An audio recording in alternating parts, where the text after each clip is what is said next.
A new book called TEAvangelicals by David Brody. That's what we're going to be talking about, and he's our guest today. I'm Matt Staver, founder and chairman of Liberty Counsel, and David Brody with CBN is our guest, and welcome to Faith and Freedom, David.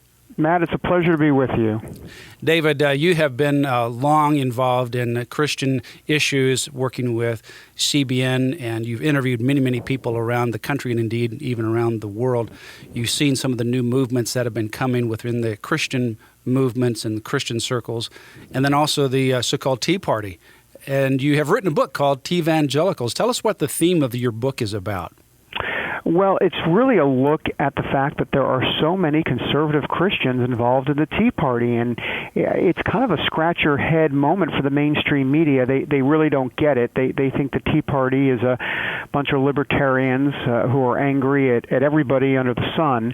But indeed what it's about is that if you look inside the numbers, anywhere from 50 to 60%, and quite frankly, there are statistics that say it's even higher than this, but 50 to 60% or so of the Tea Party, they're conservative Christians, and so I figured I needed to come up with a name for it, and then hence the name of the book, the TEAvangelicals. And we're not just talking about evangelicals, we're talking about a broader set of conservative Christians, depending on what your denomination is. But the point simply is that they want a return to Judeo-Christian principles in this country, and Tea Party libertarians call it constitutionally limited government. Well, conservative Christians believe in that too. They just happen to call it something a little bit different, and it's a return to Judeo-Christian principles, which basically means a look at a strict constructionist view of the Constitution as the way the founders saw this country, with God straight in the middle of everything.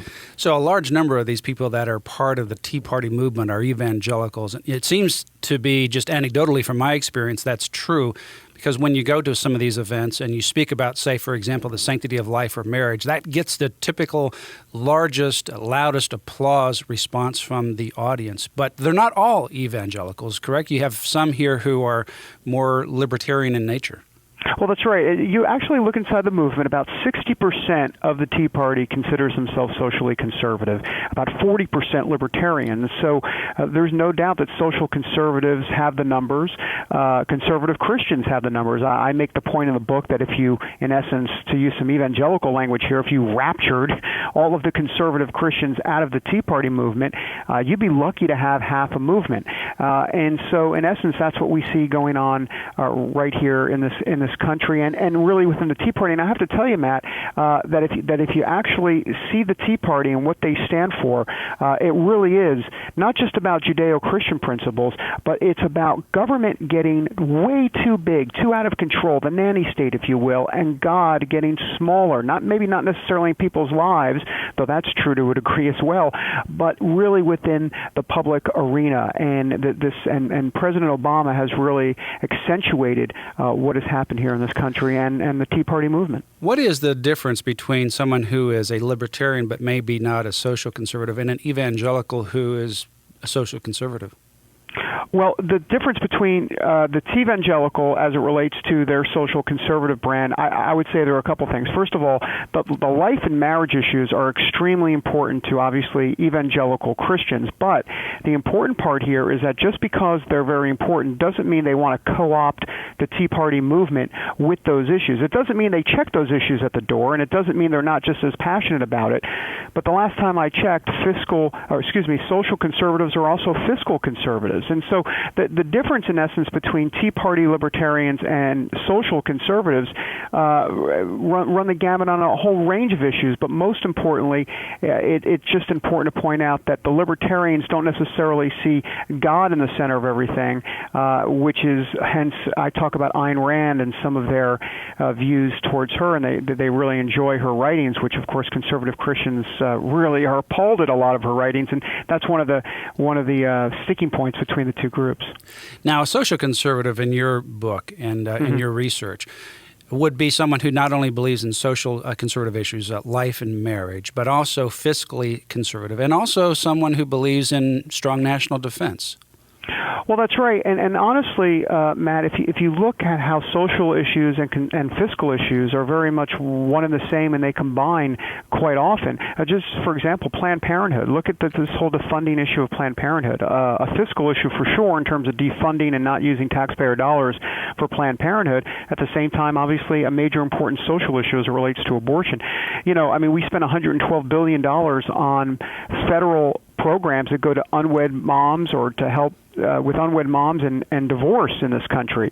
If we cut the divorce rate in half, you're going to save $55 billion. Look at Social Security is another good example. 55 million babies have been aborted since Roe v. Wade in 1973. Once again, if 55 million people were alive today, imagine what our Social Security system would be now in terms of more people paying into the system at some point. So, you can just make the case that the pro-family agenda is really a combination of social issues, fiscal issues, and it's something, quite frankly, Matt, that Rick Santorum did very, very well. He was able to explain this very well in the primaries and captivated a TEAvangelical type audience. That the problem was he didn't have an ATM to go with it, and some organizational issues as well. But he definitely had that type of message for sure. Former Congressman Bob McEwen has put it very well in terms of these issues where you have God at the center and evangelical becoming social conservative, and all really relates towards liberty with regards to obviously the sanctity of human life. That's the first freedom. Marriage, the foundation of our country and our family, which is also a basis of freedom. And then, of course, limited government. The bigger the government, the less freedom you have. The less government, the more freedom you have. And then why would you then all of a sudden want a large national security? It comes back again to the idea of freedom. So there is a unity among social evangelicals throughout all of these areas. But you say in your book that it is hogwash to believe that one can be a fiscal conservative if he or she is not a social conservative. Explain what you mean by this. Well, very much. Basically, what we're saying here is that if you look at most social conservatives in this country, they indeed are fiscal conservatives for a lot of different reasons. First of all, typically, if you are a pro-family type conservative, you're going to want to see lower taxes as well. Why do you want lower taxes? Well, it's more money to spend for your family. Doesn't mean you don't give to the government what the Caesar to Caesar, if you will. But in essence, they're okay with paying taxes. That's not the issue.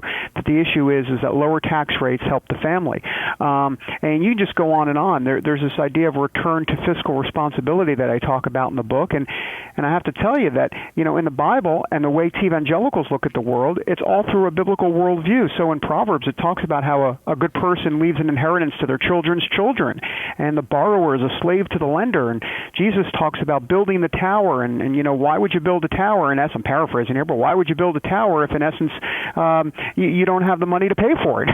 So, you just go on, and there is all of this biblical evidence, if you will, for fiscal responsibility, and that's exactly how TEAvangelicals see the world. And, Ronald Reagan brought these three legs of conservatism together: social, economic, and national defense. And sometimes those on the left, those from a secular perspective, want to separate and divide and assume that there's some kind of clash. But there really is a lot of synergy among social conservatives with fiscal conservatives, obviously, and with national defense conservatives. And you have addressed that very well in your book and in your messages. And we're talking to David Brody. He is the author of TEAvangelicals, and that's an interesting play on words, the Tea Party and evangelicals. And there's a reason that the book is named TEAvangelicals. It's a book by David Brody, and David is with CBN, has interviewed many people. You've been at many of these events. You've interviewed many of these leaders. And from that experience, have come up with this book that I would encourage you to buy. You can get that at your bookstore, on Amazon, or the other online stores. You can also call Liberty Counsel at 800-671-1776. That's 800-671-1776. Or you can go to lc.org, and order the book TEAvangelicals.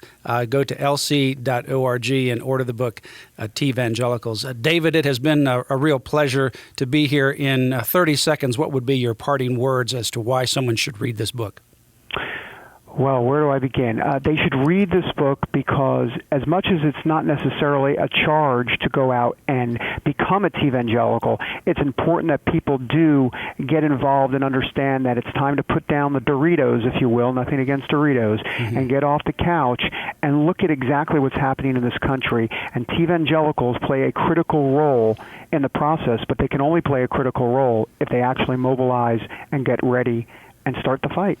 Well, David Brody is our guest today, and the book is TEAvangelicals. Go to Liberty Counsel's website, lc.org, or call us at 800-671-1776. Pick up a copy of TEAvangelicals today.